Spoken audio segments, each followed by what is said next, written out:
ಬಡ್ಜೆಟ್ನಲ್ಲಿ ಹಲವಾರು ಇಲಾಖೆಯವರು ಅಂದರೆ ನಮ್ಮ ಧಾರವಾಡ ಜಿಲ್ಲೆಗೆ ಹಲವಾರು ಇಲಾಖೆಯವರಿಗೆ ಸ್ವಲ್ಪ ಹೆಚ್ಚಿನ ಅನುದಾನಗಳನ್ನ ಸನ್ಮಾನ್ಯ ಮುಖ್ಯಮಂತ್ರಿ ಹತ್ರ ಕೇಳಿದ್ದೀವಿ. ನಿರೀಕ್ಷೆ ಇದೆ, ನೋಡೋಣ ಏನಾಗುತ್ತೆ. ನಾನು ಹೇಳಿದ್ನಲ್ಲ, ಮೊನ್ನೆ ತಾನು ಹೇಳಿದೆ 50 ಪೈಸಾ ನಾವು ಸಪ್ರೇಟಾಗಿ ಸೆಸ್ ಕೇಳ್ತಾ ಇದ್ದೀವಿ. ಅದು ಟೆಕ್ನಿಕಲಿ ತುಂಬ ಕಷ್ಟ ಇದೆ, ಹಂಗೆ ಕೊಡ್ಲಿಕ್ಕೆ ಬರಲ್ಲ. ಆದರೂ ಕೂಡ ಆ ಥರ ಕೊಟ್ಟರೆ ನಮಗೆ ಅನ್ಆರ್ಗನೈಸ್ ಸೆಕ್ಟರ್ನಲ್ಲಿ ಸುಮಾರು 1 ಕೋಟಿಗೂ ಹೆಚ್ಚು ಜನ ಏನಿದ್ದಾರೆ, ಅದ್ರಾಗೆ ಭಾಳ ಜನಕ್ಕೆ ಅನುಕೂಲ ಆಗ್ತಕ್ಕಂಥ ಕೆಲಸ ಆಗುತ್ತೆ, ಪ್ರೋಗ್ರಾಮ್ ಆಗುತ್ತೆ. ಬಟ್ ಅನ್ಆರ್ಗನೈಸ್ ಸೆಕ್ಟರ್ನಲ್ಲಿ ನಾವು ಭಾಳಷ್ಟು ಹೊಸ ಕಾರ್ಯಕ್ರಮಗಳನ್ನ ಮಾಡಿದ್ದೀವಿ. ಅದಕ್ಕಿಂತ ಉತ್ತೇಜನ ಕೊಟ್ಟಂಗೆ ಆಗುತ್ತೆ, ಅದಕ್ಕೆ ಜಾಸ್ತಿ ಮಹತ್ವ ಅಥವಾ ಜಾಸ್ತಿ ದುಡ್ಡು ಕೊಟ್ಟಂಗೆ ಆಗುತ್ತೆ. ಯಾಕಂದರೆ ಇವತ್ತು ಪರಿಸ್ಥಿತಿ ಅಷ್ಟೇನು ಭಾಳ ಈಸಿ ಇಲ್ಲ. ಯಾಕಂದರೆ ಎಲ್ಲ ಇಲಾಖೆಗೆ ಎಲ್ಲ ಸರ್ಕಾರದ ಕಾರ್ಯಕ್ರಮಗಳಿಗೆ ಬಡ್ಜೆಟ್ ಒದಗಿಸ್ಬೇಕಾಗುತ್ತೆ. ಮುಖ್ಯಮಂತ್ರಿ ಹತ್ರ ಮನವಿಯನ್ನು ಮಾಡಿದ್ದೀನಿ ಅಂತ ಈ ಸಂದರ್ಭ ಕೇಳಲಿಕ್ಕೆ ಬಯಸ್ತೇನೆ.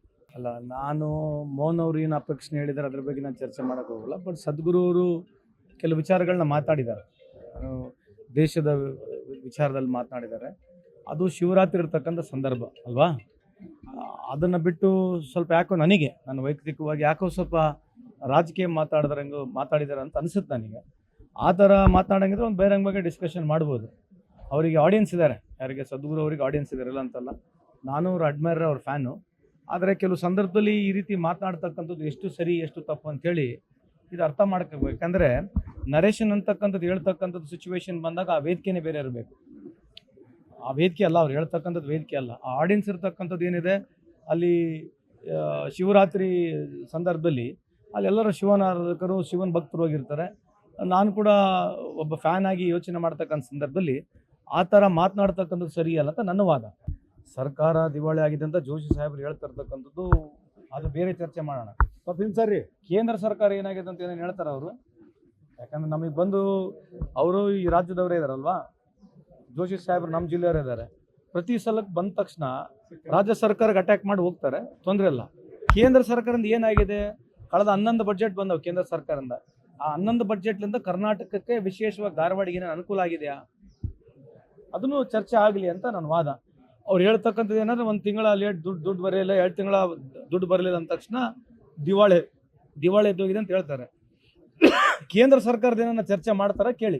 ಈಗ ಹೇಳ್ತಾನೆ, ಈಗ ನಾವು ಯಾವ್ದು ಹೇಳಿವಿ ಯಾವ್ದು ಮಾಡಿಲ್ಲ, ಅವ್ರು ಏನು ಹೇಳಿದಾರೆ ಏನು ಮಾಡಿಲ್ಲ ಚರ್ಚೆ ಮಾಡೋಣ ಕೇಳಿ ಅವರಿಗೆ. ಪ್ರಹ್ಲಾದ್ ಜೋಶಿ ಸಾಹೇಬ್ರು ಏನು ಹೇಳ್ತಿದ್ದಾರೆ, ಪ್ರಧಾನಮಂತ್ರಿಯವರು ಹೇಳಿರ್ತಕ್ಕಂಥ ಡೈಲಾಗು ಒಂದು ವಿಡಿಯೋ ರೆಕಾರ್ಡಿಂಗ್ ತೋರಿಸ್ಬಿಡೋಣ ನಾವು. ಯಾರಿಗೆ? ಜೋಶಿ ಸಾಹೇಬ್ರು. ಪ್ರಧಾನಮಂತ್ರಿ ಹಾಕಿನ ಮುಂಚೆ ಇಲ್ಲಿವರೆಗೆ ಏನೇನು ಭಾಷಣ ಮಾಡಿದ್ದಾರೆ ಅದೆಲ್ಲ ಒಂದು ಸೈಡಿಗೆ ಇಟ್ಟು ಅದ್ರ ಬಗ್ಗೆ ಅವರೇ ಉತ್ತರ ಕೊಡ್ತಾರೆ, ಕೇಳ್ಬಿಡೋಣ. ಯಾರು ದಪ್ಪ ಚರ್ಮದವರು, ಯಾರು ಪ್ರಪಂಚದಲ್ಲಿ ಅತಿ ಸುಳ್ಳು ಹೇಳ್ತಕ್ಕಂಥವ್ರು, ಅದ್ರ ಬಗ್ಗೆ ಚರ್ಚೆ ಬೇಕಿದ್ರೆ ಮಾಡೋಣ, ಕೇಳಿ ನೋಡ್ರಿ ಅವರಿಗೆ. ಅಲ್ಲ, ಸುಳ್ಳು ಕಪ್ಪಣ ಎಲ್ಲ 100 ಇದಾವೆ, ಕಪ್ಪಣದ ಬಗ್ಗೆ ಇದಾವೆ. 15 ಲಕ್ಷ ರೂಪಾಯಿ ಕೊಡ್ತೀವಿ ಅಂತ ಹೇಳ್ಯಾರೆ, ಡಬಲ್ ಇನ್ಕಮ್ ಮಾಡ್ತೀವಿ, 100 ಸ್ಮಾರ್ಟ್ ಸಿಟಿಗಳು ಆಗ್ತವೆ, ಬುಲೆಟ್ ಟ್ರೈನ್ಗಳು ಬರ್ತವೆ. ಅರ್ಥ ಆಯ್ತಲ್ಲ, ಇಂಥವು 100 ಹೇಳಿರ್ತಕ್ಕಂಥ ಇಷ್ಟಕ್ಕೆಲ್ಲ ಇನ್ನು ಭಾಳ ಐತೆ. ಒಲಿಂಪಿಕ್ಸ್ ಮಾಡಲಿ ಹೆಂಗೆ ಗೆಲ್ಬೇಕು, ಈ ದೇಶದ ಬಡತನ ಹೆಂಗೆ ನಿರ್ಮೂಲನೆ ಮಾಡ್ತೀವಿ, ಎಷ್ಟು ಮನೆಗಳು ಕಟ್ಟವೆ ಅಂತ ಹಲವಾರು ವಿಚಾರಗಳು ಅದಾವೆ. ನಾನು ಬರೀ ಹೇಳೋದಕ್ಕೆ 5 ಆಗೈತೆ, ಇಡೀ ಒಂದಿನ ಬೇಕು ಅಷ್ಟು ಸುಳ್ಳುಗಳು ಹೇಳಿದ್ದಾರೆ. ಅದು ಬೇಕಿದ್ರೆ ಟಿವಿನ ತೋರ್ಸೋಣ ಅವ್ರು ಹೇಳಿರೋದು, ಅದಕ್ಕೆ ಅವ್ರು ಉತ್ತರ ಕೊಡಲಿ, ನಾವು ಮೇಲೆ ಉತ್ತರ ಕೊಡ್ತೀವಿ. ಬೇಕಿದ್ರೆ ನಾವು ಹೇಳಿರ್ತಕ್ಕಂಥ ಕಾರ್ಯಕ್ರಮಗಳು ಚಾಚು ತಪ್ಪದೆ ಮಾಡಿದ್ದೀವಿ ಅಂತ ಈ ಸಂದರ್ಭ ಕೇಳಲಿಕ್ಕೆ ಬಯಸ್ತೇನೆ.